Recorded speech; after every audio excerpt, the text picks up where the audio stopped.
Hey, what's up, y'all? It's your boy Brian back here with my boy Gavin Murphy, and it is episode 5 of Bleacher Boys Sports Podcast. Gavin, we've been at it for about a month now. We are keeping consistent, like we said we would, like we hope we would, and we're making it happen. How have you been, brother? Man, been good. Been good, man. It was a good week. The girl I'm talking to was back in town. She's a travel nurse, so we had a nice weekend. Her birthday was Thursday, so went and did some stuff for that. And then, man, we ate at a really nice Italian restaurant on last night. Actually, we just decided to do birthday dinner Saturday. And, man, you talk about like old school Italian, like real deal Italian, small venue, like not a lot of seating, wine. Oh, dude, it was solid. So we did that, man, and then went to the Bananas game today. The Savannah Bananas got hooked up with Nice. some tickets, a couple of my buddies. So yeah, man, it's been good, man. Just working, trying to stay in tune with everything that's going on right now. You got uh MLB season starting. You got March Madness finishing up. I know the XFL is rolling or the USFL, whatever name they're going under now. But I mean, it doesn't matter. Who cares? I mean, I don't think anybody pays attention to it. And then, I mean, you got the women's tournament. So a lot of stuff going on, man, trying to keep up with everything, trying to keep up with all the news, what's breaking, what's happening. So yeah, man, what about you? What you got cooking? Man, I'm in recovery right now. I had a powerlifting meet yesterday, over in Tupelo, Mississippi, the birthplace of Elvis Presley. Went well. I won my class. I broke 2 state records. And my body definitely feels it today. Um, so if anybody wants to check that out, you can head over to my Instagram, big dog underscore trail on Instagram.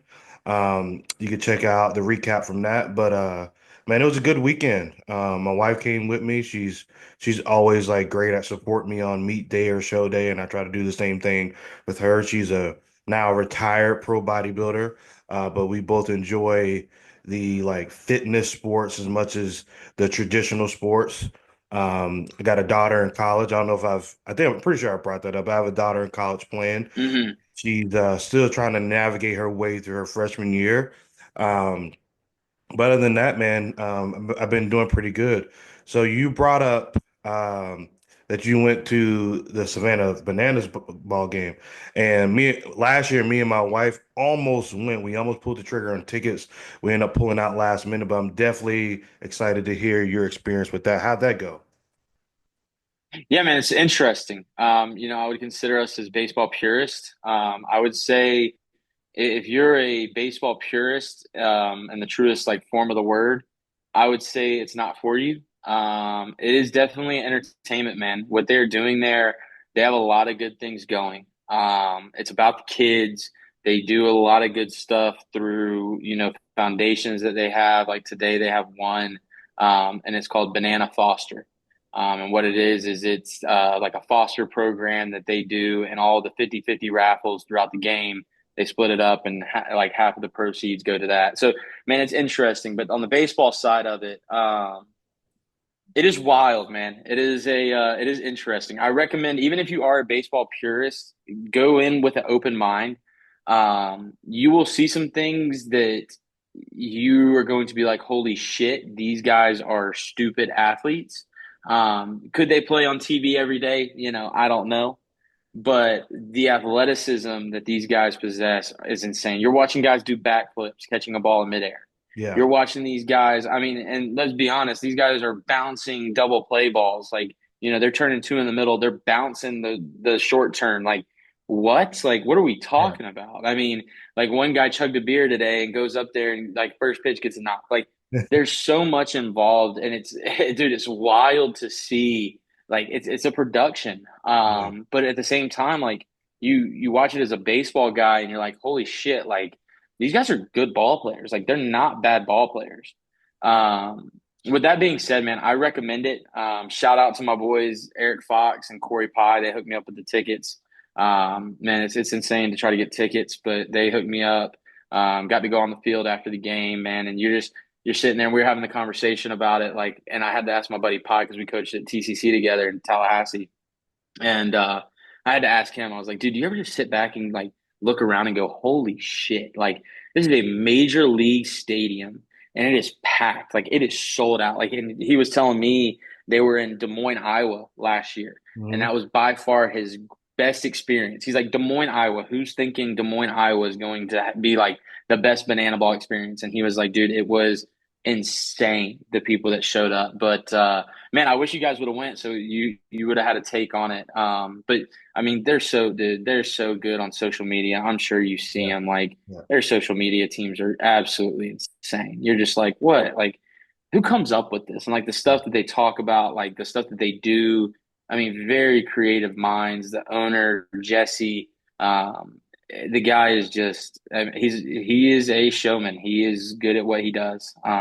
Another thing I'll say too, man, and I give a lot of credit to the organization and what they're doing. They really put an emphasis on fans first, and they put an emphasis on, it's about the kids. I mean, every single one of their players, from the Bananas and the Party Animals, I mean, they're signing autographs. They are not telling a kid no. Like that's what it's about, man. Yeah. I mean, being a kid, like that's what it's about. So I applaud them in that regard, man. I really tip my cap to them being able to do that, and it takes a lot out of you. I can only imagine with not only are you trying to play baseball and you're trying to be good at what you're doing, but you're having to entertain. And you're having to entertain for 9 innings, back-to-back nights in a sold-out stadium. Like that's tough. Yeah. That's some tough shit. And but yeah, man, I tip my cap to him. I recommend it to anybody. If anybody's listening, man, and you want to go do it, try to go do it, man. Get on the lottery, try to go do it. You won't regret it. It's a fun time for sure. Yeah, man. I think you've sold me. I was already pretty bought in, but it definitely sounds like something that is worth the experience, especially trying at least once. And I'm always down to try something at least once. I've been to a ton of Harlem Globetrotter games before. I want to say I've been to Hmm. at least five or six. And my middle school coach actually played for the Senators team, who the Harlem Globetrotters always play. So, I went to a lot of like Orlando Magic games before I even went to a Harlem Globetrotter game. I remember going to the first time, even at like 9 years old. I was like, man, what is this? But then like once you like just sit back and enjoy the entertainment aspect of it and not so much like who's winning or losing and being overly competitive as I can be, it was a good time. So I imagine the Savannah Bananas would be that and probably times 10. Their posts on Yeah. social media go viral. So Yes. the only thing I'm probably gonna like have to like get through is like every time I see their dancing videos, it always kind of reminds me like a hype like a musical. It's like, man, dancing doesn't go in baseball, but like I said, I think my wife will definitely enjoy it. So it's definitely something that we want to try. Um, but with that being said, man, let's get to the topics at hand. With the first one being March Madness. Kind of like I think we both predicted. Neither one. Well, I didn't do a bracket. I believe you did. But we both had all the number one seeds going into the Final Four. And I remember talking to John Wokey, I think even last week, he was like, "Oh, that was a bold pick." But then I saw that this is only the second time in NCAA history that all four number one seeds are the Final Four matchups. So as common or as uncommon as that is, and as you'd think that'd be a more commonplace for it to happen, we both know that in a tournament, losing you go home scenario, a lot of good teams end up finding a bad matchup or showing up flat one night and they can be gone and out of tournament. So finishing up with Duke, Florida, Houston, and Hmm. Auburn. I think Yep. we have arguably the top four. The teams that are supposed to be in the Final Four are in the Final Four. And my pick, Auburn, has still been looking very, very good. Although, like, I love if anybody's kind of like a Cinderella team, I feel like it's been the Florida team because their point Hmm. guard has just been like magical and money at the end of the last two games to get them over the hump. And Duke has just been like really dominant. I think they're the only team that has three guys slated to go in the lottery this year, and Cooper Flag is. as is better than advertised right now, and is playing on an all-time historic level. The only time I can remember a guy being this dominant in the tournament was Carmelo Anthony, and I watched his whole season, his Hmm. freshman year, and him going all the way to the national title with Jim Boeheim and that Syracuse team and winning a national title. So Cooper Flag reminds me a lot of Carmelo and what he did. I think Cooper has a little bit more balanced all around game and does more, especially on the defensive end. But still, they both have very similar dominance and impact on the overall game. How do you feel about the March Madness and how everything's gone so far? Yeah, man, I actually want to talk about, I want to take a step back though and go back to this last round Yeah, with Arkansas. Arkansas and Kentucky, man, I thought they had really good showings, and I think it shows the prominence of the SEC. And people hate it. I love it. I'm all about it. Like people are hating it. They're wanting the Big East to be the Big East, and it's time to kick rocks, dude. Like yeah, SEC basketball is the truth. I mean, let's just call a spade a spade. They are the truth. You have a up and rising team in Arkansas with Calipari there now that I think is going to be good. You have the blue blood in Kentucky that I think is going to continue to be good. And then, I mean, you got Auburn and Florida matching up against each other, and they do it for a reason. I mean, yeah, let's be real. I mean, they're not going to put them on opposite sides and let them meet in the national championship because then all hell would break loose. It's the same shit with football, man. yeah, It's the same shit with the college football playoff. Nobody wants to see a SEC national championship. yeah. And my thing is, you know what, you homers, go kick rocks. If that's the two best teams, that's who I want to see. So, I mean, with that being said, I would love to see, me personally, I think Florida and Auburn are the best two teams. I think Cooper Flag's the best player in college basketball. But I think Auburn and Florida, as far as teams, and we're talking about teams, I think that those are the two best, and I would like to see them in the championship. But moving forward with the Final Four, I'm taking Duke over Houston. And I'm taking Florida over Auburn. There you go. And man, you bring up how the SEC has been so dominant just in the tournament as a whole. They did have 12 or 13 teams in the tournament this year. Believe that was a record for the SEC, and something that I've seen a lot of people talk about in the sports world for the last 2 weeks is how NIL and the transfer portal. I really think the transfer portal has more to do with than NIL necessarily. I think NIL has helped, but one thing you really see with the emergence of both is that there's less and less Cinderella teams in the NCAA tournament basketball tournament on the men's and women's side, but especially on the men's side. There were very few Mm, upsets this year. The top seed won almost in every matchup going down the board, especially into the Sweet 16. And I think a lot of that has to do with the landscape of how college sports and athletics have changed over the last, what, 4 or 5 years? I think it's been 5 years since they made the transfer yeah, portal and then 4 years for NIL yeah, now. So, yeah. um, and we both know like a lot of that money comes from the football programs.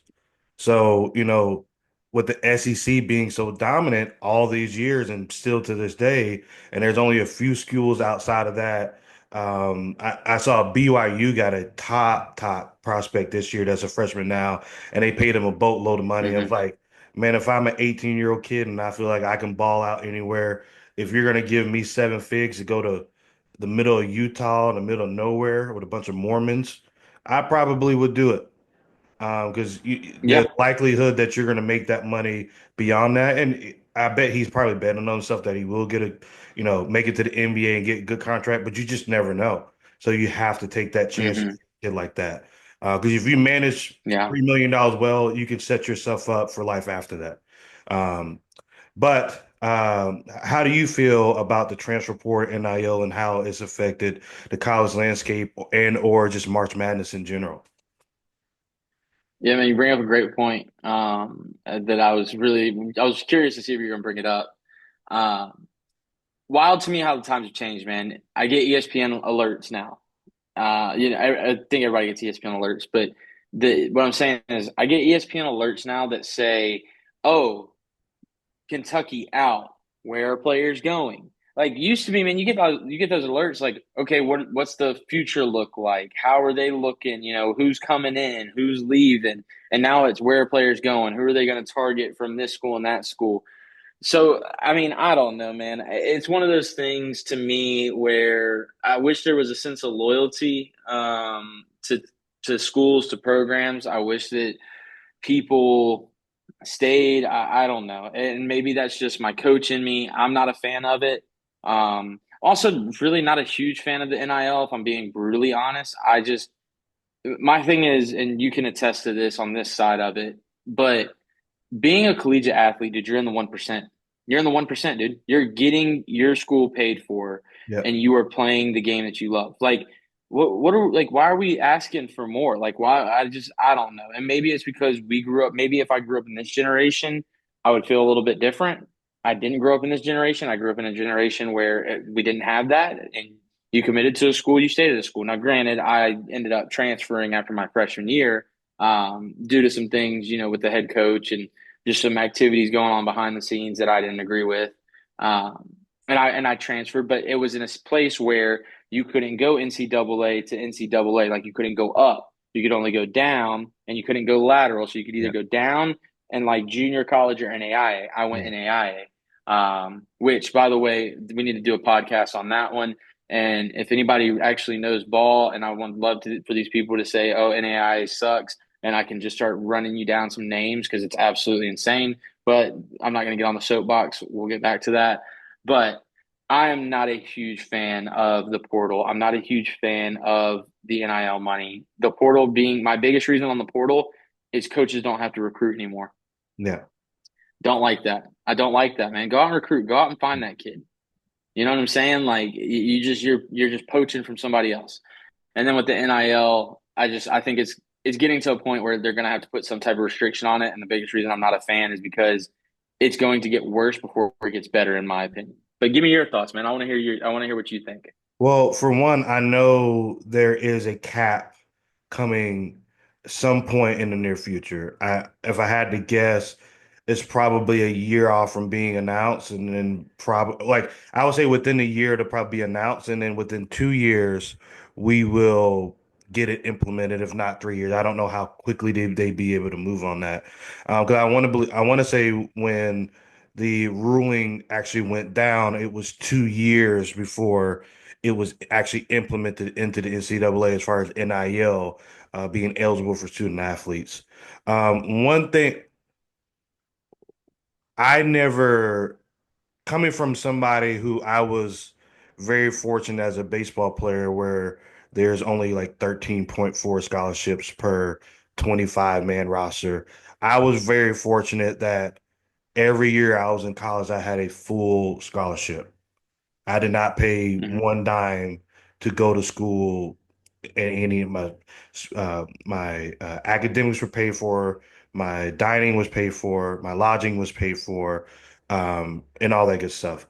So, with that being said, I do think I also think with the cap coming down, like per team, like there's gonna be like a per team cap, like every football program is only gonna have $20 million they can spend. So Ohio State can't have a $30 million budget, and then Boise State can only afford $9 million budget. There's going to be Hmm. there's also going to be revenue sharing to go along with that, so that everybody will have the same kind of like the NFL and NBA with revenue sharing. Everybody will be on the same level playing field, which I think that will help Hmm. level out the talent disparity. And I think with the transfer portal, while I don't think kids should be penalized, because we still see coaches leave like before the school year is even done, let alone some even Hmm. before the playoffs are done. They don't leave during the season. But and just another wild note I saw was like Indiana's basketball program currently doesn't have anybody on their roster because everybody's either graduating or in the transfer portal or already transferred to a different school. So Indiana basketball doesn't currently have anybody on their roster, which is absolutely wild to think about. And I've even seen the number of transfer portal basketball players went from, I want to say it was like 250 last year to like 1,700 this year, which basically means Jesus. all the teams that are probably out, like that didn't make it to the Elite Eight, all had probably at least half their roster go into the transfer portal, if not most of their Hmm. roster. So things like that are pretty wild, and that does really change the dynamic, especially in the basketball realm. But it happens just as much in football. The only place I'm not fully sure how much it happens is baseball because I haven't been tapped into college baseball from a recruiting standpoint, but I have been tapped into college softball recruiting, and I know it happens just as much in college softball as it does in men's basketball and men's football. So I would imagine in baseball is just as rampant. Yeah. Oh, it's insane, dude. It's insane. You got kids that hit four different schools in 4 different years. And this brings up a point that I wish the NCAA would come out with a rule. You get one transfer. Yeah, The only way that you can transfer after that one transfer is coaching change. yeah, So you get one transfer, and hey, you want to transfer after your freshman year? You want to go from, I don't know, Texas Tech, and you want to go to LSU. Okay, cool. Hell yeah. We'll let you do that. After that, unless that LSU coach leaves or gets fired, no, no, no, son. You're stuck. You better sit there, you better grind it out, and you better, figure out how to get on the field. This whole bullshit of I'm going to transfer here, then I'm going to transfer there. Nope, we ain't doing that. Fuck that. I struggle with it, man. I just personally, I struggle with it. And so yeah, it's the NCAA has some stuff to, I don't know how to say it. I guess figure out. I think that's yeah. the best way to say it. I think you would agree with that. Like they got some obstacles to kind of overcome, and so it's going to be really interesting to see what they do in the next year and a half, 2 years. Yeah. And one more note on this, and we can move on. But one other thing I do believe is coming down the road is I think football is going to figure out a way to pull away from the NCAA and be their own entity. And all the other sports Yes. will still remain under the NCAA, which again, when it comes back to NIL, I think that will pull back the NIL a lot on these programs, maybe outside of like some SEC schools, and Mm-hmm. because programs like Duke is a basketball school. Kentucky is one of Mm-hmm. those weird schools that is a basketball school, but they're in the SEC. They're like a traditional Mm-hmm. power in but most basketball schools like Wake Forest, Duke, even UCLA, like a lot of those schools, Mm-hmm. for the most part, aren't as dominant in other sports, at least the major sports, as like the SEC, Big East, or not even the Big East, like the Big 12 and those kind of conferences. So again, I'm going to be interested to see how all of this unfolds over the next 3 years. And if football pulls away from the NCAA, then it's really going to be a wild west out there, as they're governing their own body. But college football is the second biggest sport of all the major sports. It's NFL, it's college football, and then it's the NBA, and then it's MLB and NHL. So. Mm-hmm. Um, I definitely think that they should because them having more control over the business interests and what is best for the viewer audience, I think will be better than what the NCAA is able to give us. Because I firmly believe the NCAA as a whole always, I feel like they short everybody. I feel like they short the fans. I feel like they short the students, and I feel like they short the schools. Mm-hmm. No, All right. you're not wrong, man. The NCAA is crooked, but we'll leave it there. All right. So, with that being said, the next topic at hand, we had opening day, or really weekend. It's really become opening Mm-hmm. weekend of baseball. Because I want to say even as recent as like 6, 7 years ago, but definitely like 10 years ago, definitely the baseball I grew up with is pretty much what you grew up with. Opening day was like 70% of the teams played on actual opening day, and the other 30% for some reason played on the next day after. And now it's like, I think this year there was Mm-hmm. 3 games on Thursday, there was like 4 games on Friday, and then everybody else played on Saturday, which was, a little weird. It's more of a basketball type thing, an NFL type thing, but what it is what it is. But man, before I get into anything, what are some highlights or lowlights you have from what you've seen on the landscape so far this season? Ooh, man, it's been a tough one. I know, I was trying to watch it. The other thing I don't like, man, is I want to see baseball back on TV. I'm tired Yeah, of this yeah, bullshit where you got to go and get like, man, I want to watch baseball. Like, let me turn on a game. Like right now in the background, I have it's the Padres and the Braves. Yeah. So I watched the Yankees and the Brewers Yeah. on Thursday. I did watch that game. And then I watched a little bit of the Dodgers and the oh my God, who did the Dodgers play? I'm tripping on that last team. Who Oh, did the Dodgers play? Detroit. It was yeah. Dodgers in Detroit. So like I got to watch a little of those. Didn't get to watch the Red Sox, which that pisses me off. Like, we're 1-2. We dropped the game yesterday. We dropped the game today. Um, the Yankees are scary right now with the sticks. But I don't want to speak too soon because is the Brewers pitching staff just a little under subpar? Yeah. Who knows? Still really early. I think we are going to be in for a really interesting season. There's a lot of old faces and new places. And I think it's going to be interesting to see how things kind of shake out. I'm really interested to see how things shake out in the AL East. I'm really interested to see how things shake out in the NL East. I don't know what have the Mets done? Did the Mets? I didn't even keep really a lot of track with I've not heard them. a peep about them. Um, yeah, I'm sitting here and I'm literally pulling it up as we speak to kind of see scores from the past couple days. So They yeah, lost. you got the Rangers 3-1, the Nationals and the Phillies played. So the Nationals are 1-2, Phillies 2-1. Man, I don't see. The Mets are two and I one. don't even. When did they play? They played Thursday versus the Astros and lost 3-1. They played Friday Yep. and beat the Astros 3-1, and then in the rubber They game, lost today. the Astros beat them 2-1.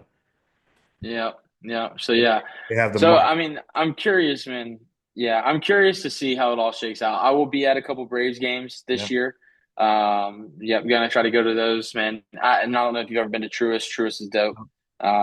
Today was my first day at Truist, but Truist was dope.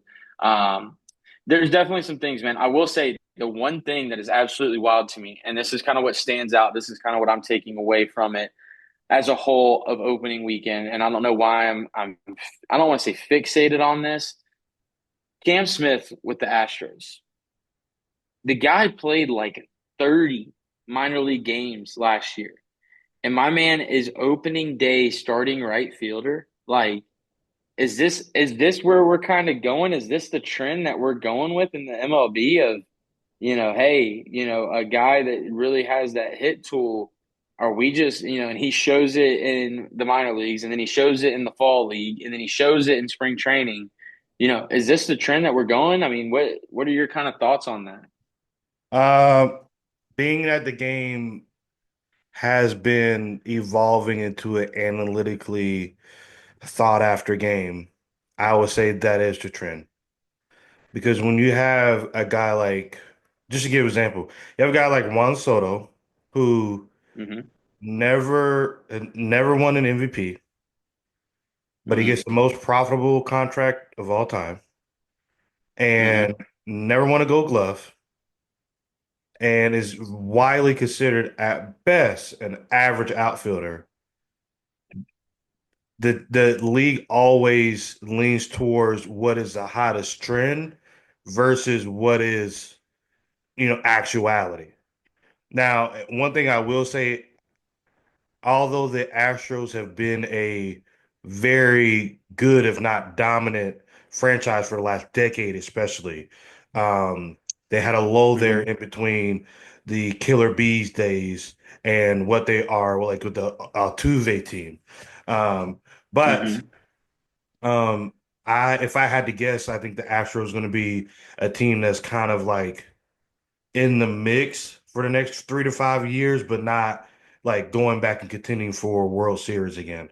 So I could definitely see them being one of these teams that try a trend out or try something out that's new, that's not typical, and it probably ends up blowing up in their face more than, being the next new thing. Because I'm kind of with you on it.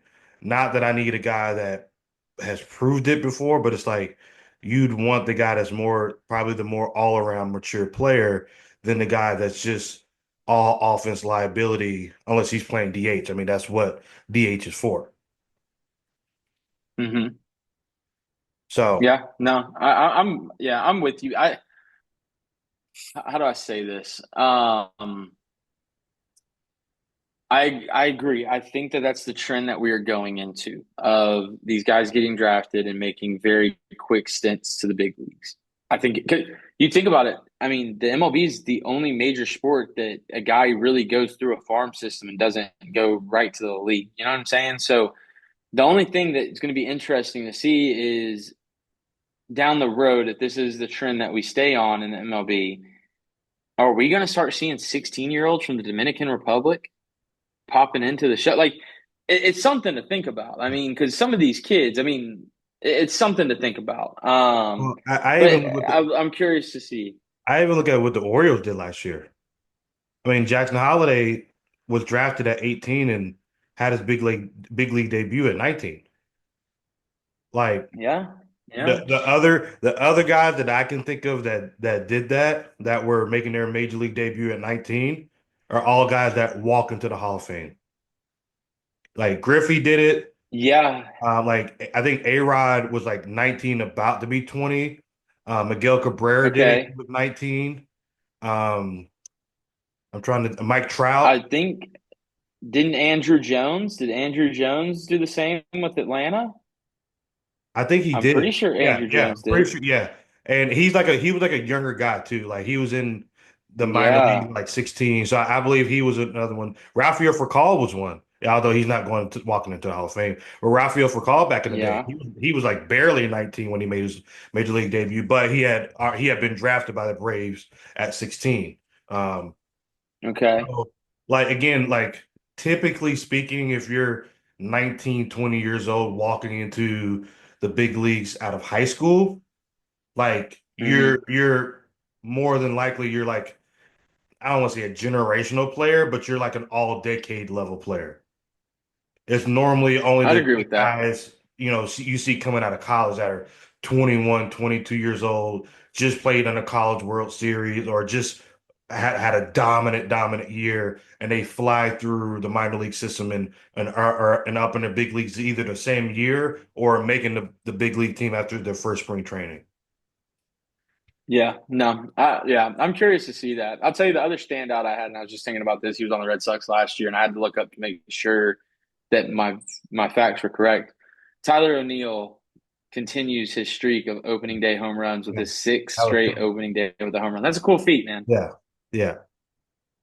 That's a cool That's feat. that's hard. That's I'm like after like a couple, that's like kind of hard to do.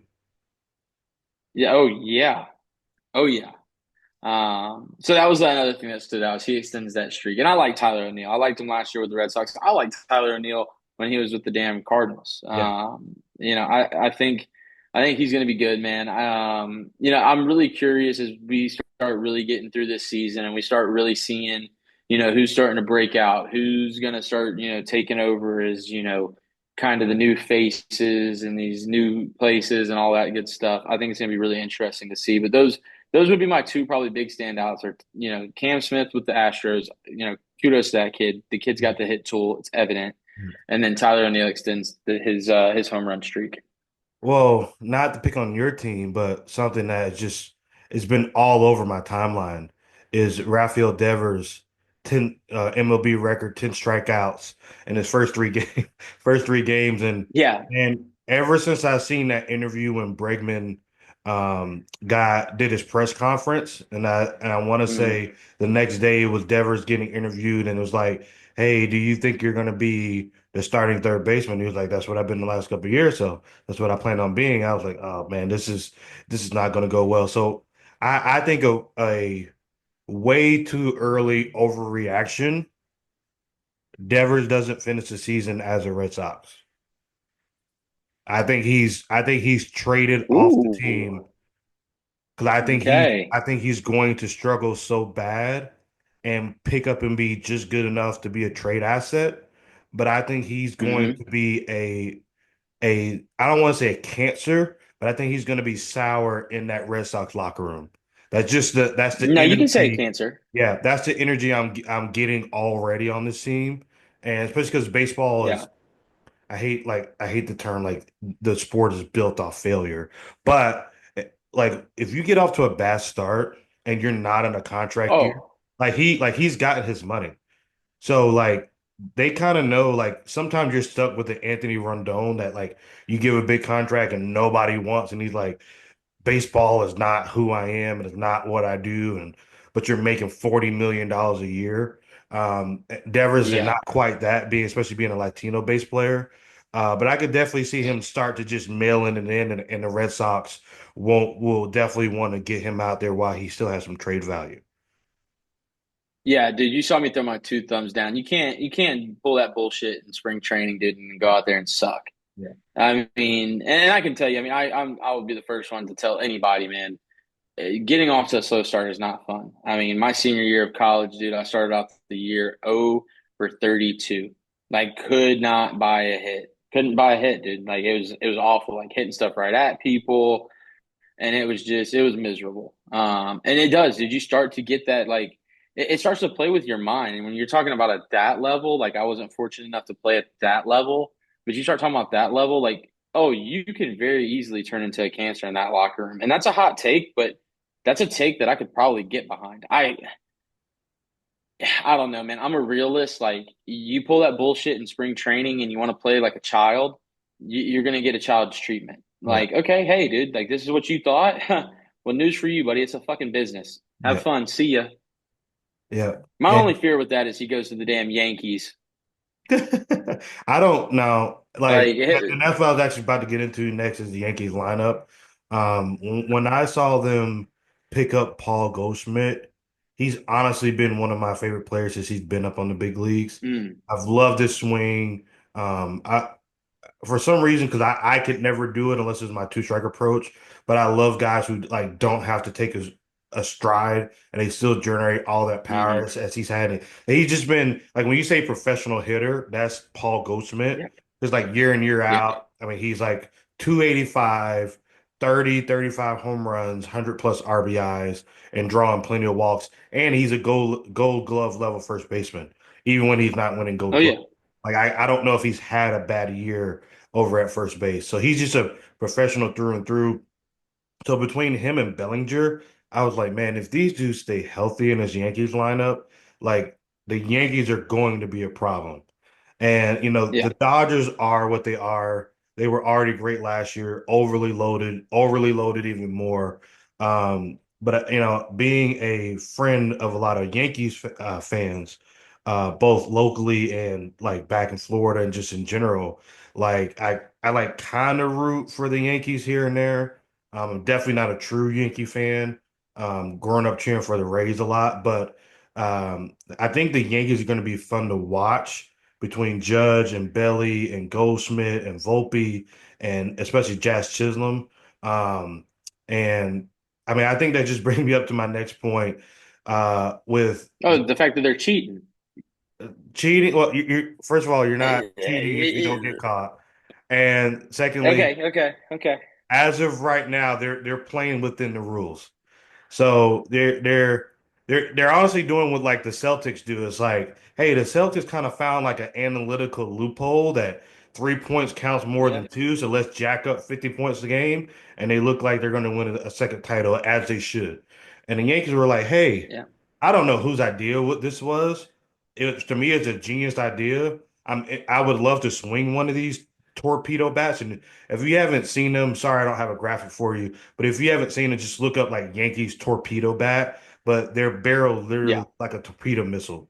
To me, it's a yeah. genius idea to engineer to where there's more wood where the sweet spot is.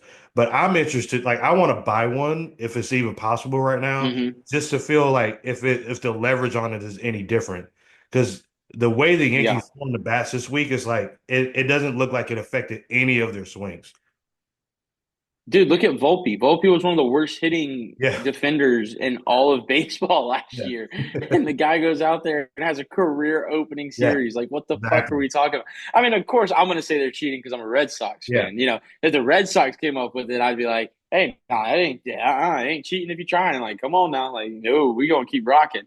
Um, they are interesting bats, though, man. And I do wish we had a graphic of them. But it's, yeah. Well, you know how it came about. Have you heard like the story of how it came about or no?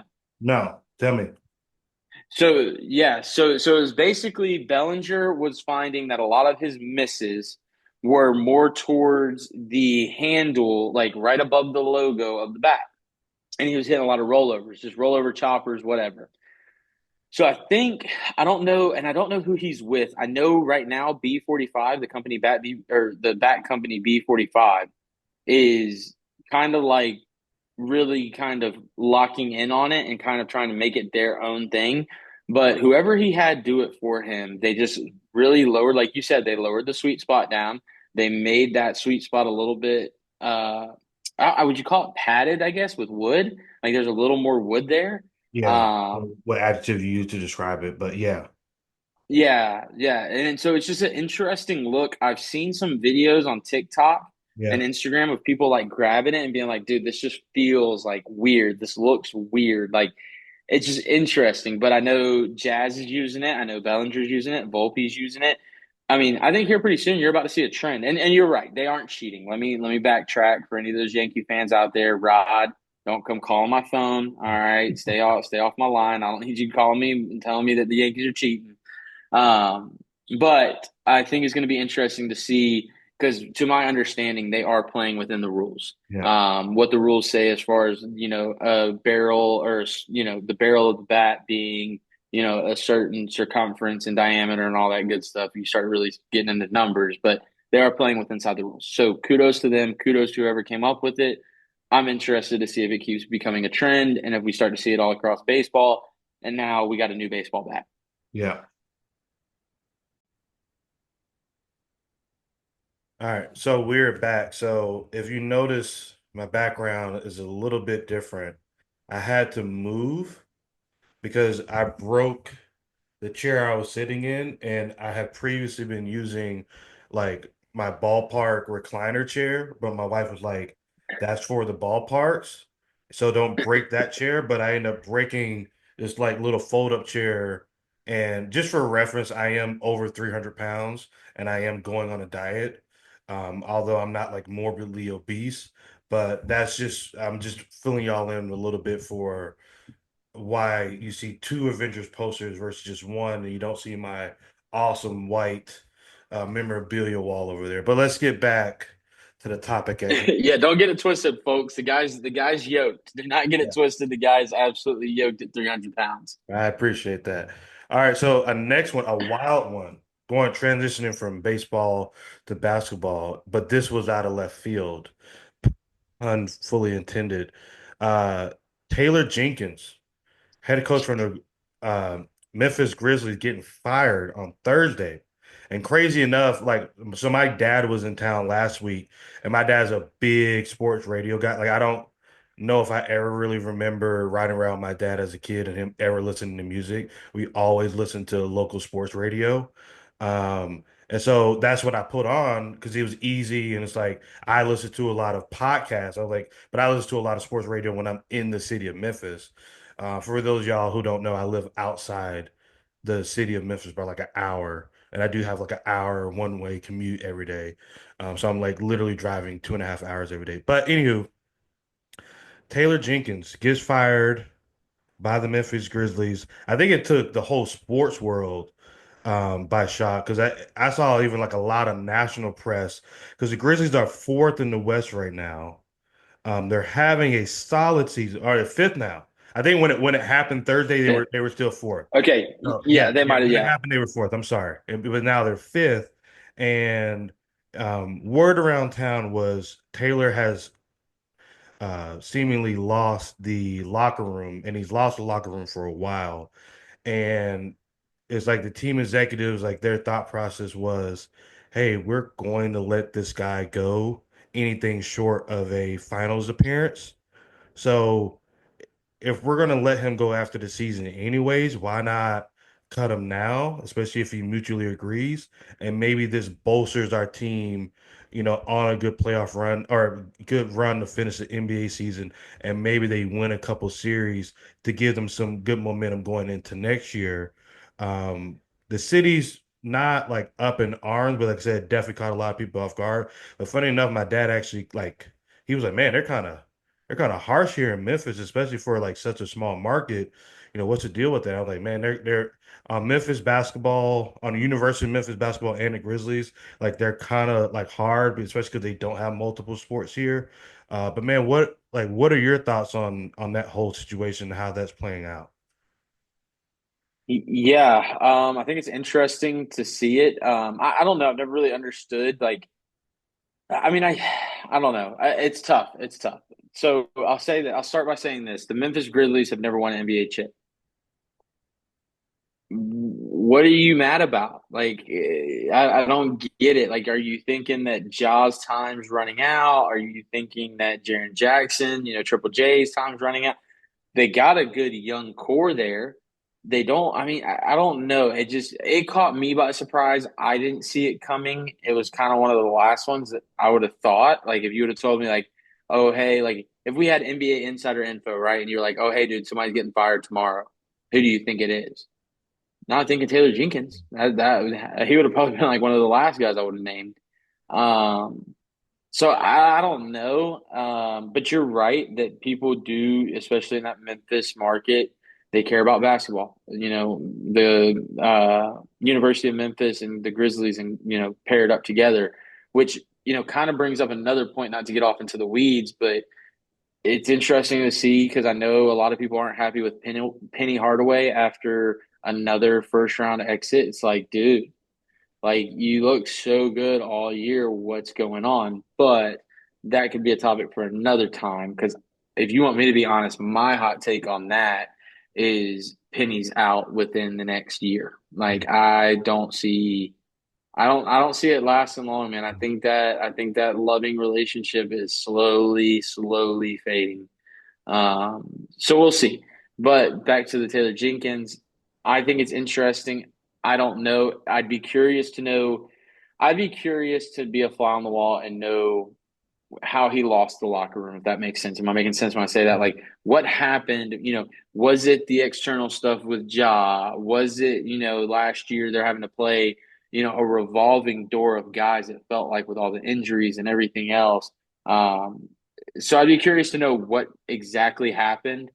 I don't think we'll ever know, but that would be something that I would love to know. I don't agree with it. I think they kind of jumped the gun personally, but that's just me.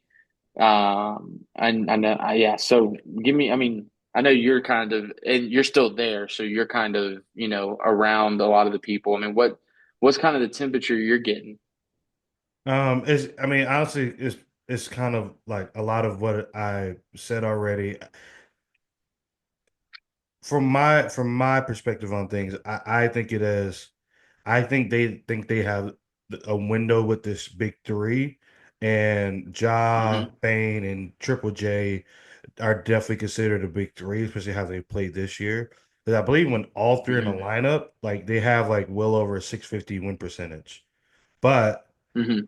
Triple J, but especially Ja, has still been kind of injured this year. I personally think Ja is still playing with some training wheels on, like actual playing and kind of with the load management. And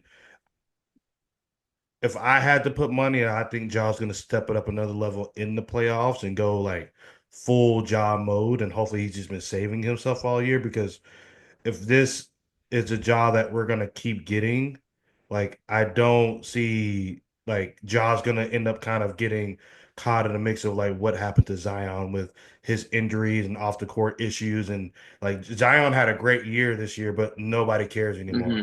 because he's already kind of missed that window in the public's eye.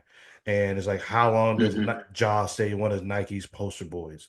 Um, Even with the release of the Jaw 2 shoes this year.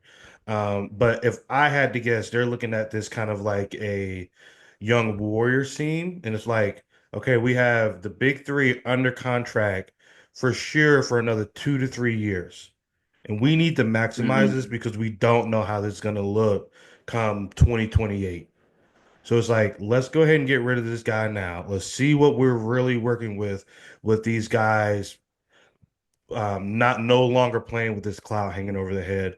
And then maybe there's some kind of Steve Kerr out there for them, or heck, a JJ Redick out there for them who can really galvanize his team, get the X's and O's right, and maximize his team. And not just maximize their talent, because I feel like that's what Taylor Jenkins really did. I think he was a great bridge guy and brought the best out of all these players, especially in his tenure there. But I think now the organization is probably looking for their Steve Kerr to get this team from going out the first and second round of the playoffs to actually having a legitimate shot of being a contender that everybody actually believes that. No, I agree. I agree. I think who they hire is going to be very interesting, and we'll have to cover that whenever they do come out with their new head coach. And I'd be curious to get the city's kind of get your take on what the cities feel is about their new hire. Yeah, If they're fans, if they're not fans. I mean, here's a hot take for you. Do they go and hire Penny Hardaway? I mean, do you do that if you're the Memphis Grizzlies? yeah. I, I mean, one of those things that you just don't know. I, I like as much as I love Penny, and I don't have a personal relationship with him, but I'm on a first name basis with him when I see him around the city, which is not that often. Hmm. I'm not in Carterville, where I don't know if he lives out there or not, but I think the NBA game and managing professionals, and honestly, I think the same thing of like Deion Sanders. I think Deion Sanders, the Hmm. way his mentality and how he manages and how he kind of has that fatherly aspect, I think he's much better suited staying in college football and maximizing that, Hmm. especially with the autonomy he enjoys having versus going to the NFL. Because I think the NFL would be bad for his branding if it ended up not working out. Hmm. Primetime could crash and burn at Colorado.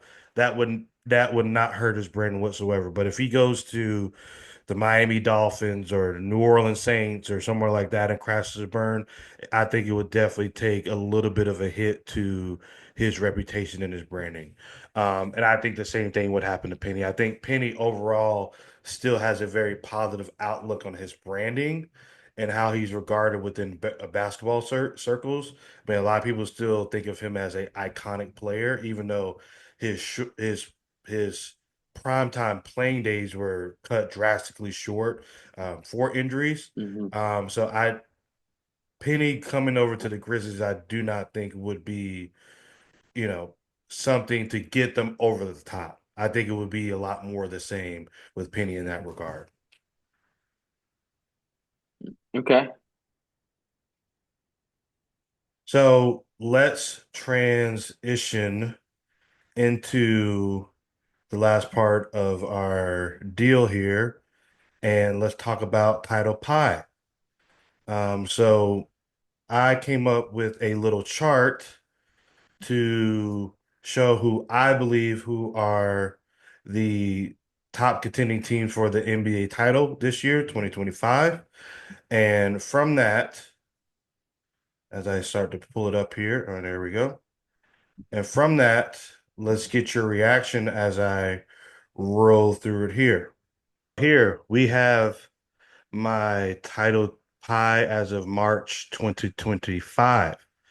Can you see it here? Oh yeah, I'm All locked right. in. All right, I'm gonna roll through this real quick and then to give you the chance to react. So with the biggest piece of the pie at 30%, I have the Boston Celtics. I think the way they are rounding into form, I think their team top to bottom. Um, I just think Tatum and Brown and just the chemistry they have and Chris Stapps when he's healthy, he can still give you, 22, 7 and 7 off the bench in like 18 minutes, just like he did last year. I just think Boston is just rounding into form and has too much to offer right now. Um, and I think they have the best and biggest chance to repeat as NBA champions. Next, with 15%, are the Cleveland Cavaliers. A couple weeks ago, they went on a little multi-game slide, taking away from some of their legitimacy, and I think that was kind of hurting them. But recently, they pulled off another win streak, and they seem to have leveled off that ship. And their Donovan Mitchell's back leading them strongly, and they also have a great team top to bottom. And if all overall, they beat, I think, every good team in the league this year, even handled them. So a lot of those contending teams pretty well in a lot of their matchups, including the Celtics and the Thunder and the Lakers and all those good teams. So I really like what the Cavs have shown this year out of the East, along with the Celtics, and give them a 15% chance. Next, with a 20% chance, the second biggest slice are the OKC, Oklahoma City Thunder. SGA seems pretty poised and favorited to win his first NBA Most Valuable Player award. Their team depth is just undeniable right now. And most importantly, they probably arguably have one of the best defenses along with the Cavs and the Magic this year. The Celtics also have a good defense, but I believe the three best defenses here are the Magic, the Thunder, and the Cavs. And when you could play great defense, especially in a multi-game series, but you still have a efficient player like what SGA is showing, it's kind of hard to deny that they're going to be good. What the hell happened to my camera?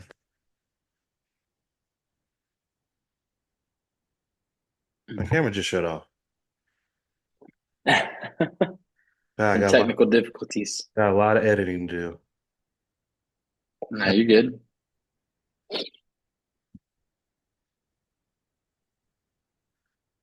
Man, it's hot. All right. Let me I guess switch back over to all right, let's share my screen now. So I'm just gonna switch back over to the webcam channel. All right. All right. To keep it going, I have the Lakers here at a 10% chance. Their offense is great. Luca individually is great. LeBron individually is great. Austin Reeves is really seen to be the glue to that team, which is actually kind of weird to me, but he's been the one kind of closing out games strongly for them. And LeBron and Luca have been kind of, getting the games going and kind of carrying them through. And Austin's been kind of closing the deal. If it works, it works. But to me, a big concern with the Lakers is their defense. Like their defense has been like borderline atrocious. I mean, even last week they lost to the Orlando Magic, who for the last couple of years now has had one of the uh, worst offenses in the NBA, having a tough time scoring them. And I want to say the Magic beat them by 20 plus points, which is just not a good look. And they've gotten blown out, even by Chicago, I think by 30 plus points last week as well. So I want to still give the Lakers some credence, but they have a 10% chance right now. Then sharing the next slice are the Nuggets, the Rockets, and the Memphis Grizzlies. I think all these teams are pretty equal. I think they're all kind of in the same boat right now. They could all beat each other. They could all give the Cavs and the Thunder a run for their money, if not even beat them in a series. But I don't think these teams yet. I think the Rockets and Grizzlies are still one more experienced year away from being good. And I think the Nuggets are just very Jokic dependent. And if Jamal Murray's not playing at a superstar level and the supporting cast is not playing at a superstar level, it's just very difficult for the Nuggets to get past a lot of teams in the Western Conference, let alone getting to the finals this year. Next, the Knicks, they're like the East version of those three teams. Again, kind of very top heavy. I think Brunson's still out, dealing with that ankle injury. So there's been a lot of Karl Anthony Towns. I know Mitchell Robinson's back to help kind of steady that ship. But they've been having some issues with Tom Thibodeau. I know Josh Hart has had a couple spats and going back and forth with him on, kind of coaching and energy output and all that kind of stuff. So the Knicks going into the year, they kind of went all in on their roster, and I don't think it's kind of played out how they thought it would. So it'll be very interesting to see how their season plays out. But at 10%, I think they're going to crash and burn as well. And then the last slice with 5% is are the Warriors, the T-Wolves, the Pacers, Pistons, and the Magic. To me, all these teams are just above play-in level teams. Can they win one series? Yes. Do I see them winning more than one series? No. All of them for different reasons. They all have one or two stars. Three of them, well, four of them have a superstar on their team.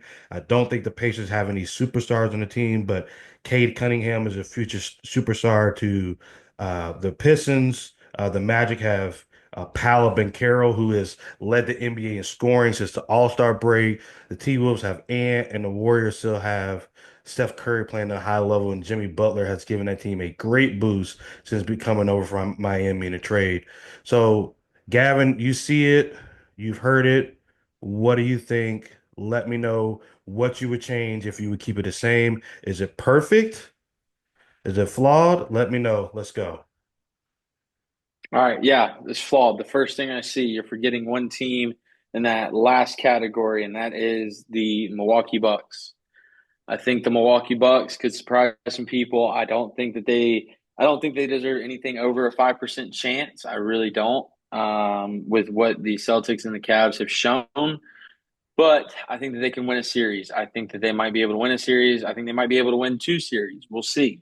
I think that you did forget about the Bucks there. But again, I wouldn't give them over a 5% chance. That's just me. Um, Going to the Knicks, man, me personally, I would put the Knicks in that 5% chance. I can't get behind the Knicks. Just seeing what I've seen all year, man. They're not beating top teams. It's top heavy. You got Jalen Brunson and you got Karl Anthony Towns. You got OG Anunoby. It just ain't working, man. The whole Villanova bullshit they were trying, it just ain't working. Knicks are out, in my opinion. Get them off. Um, but we'll keep them there with a Yeah, 10% chance, whatever. But yeah, but you get them off. Like, they're I out hear first you. round, in my opinion. I hear Yeah. you. You go to the Nuggets, you go to the Rockets, and you go to the Grizz. I like them having a 10% chance. Would put I would put the Lakers in that same category with those three. And the reason being is because the Lakers are kind of in that same boat with the Nuggets of it depends on their superstars. Like if Jokic is Jokic, I mean they got a chance, man. Like and the guy is a freak. I mean, and doesn't even like basketball. He just heaves shit up and it goes in and is like, okay, yeah, I'm gonna go ride horses now. I mean, Yeah.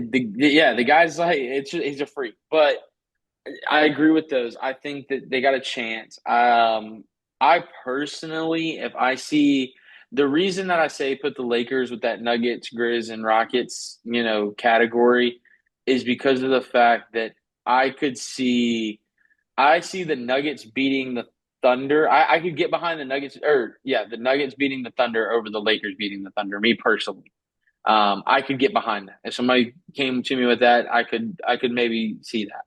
I don't see the Lakers beating the Thunder. I just don't. I don't think, like you said, the biggest thing, man, is defense. I don't see it working out.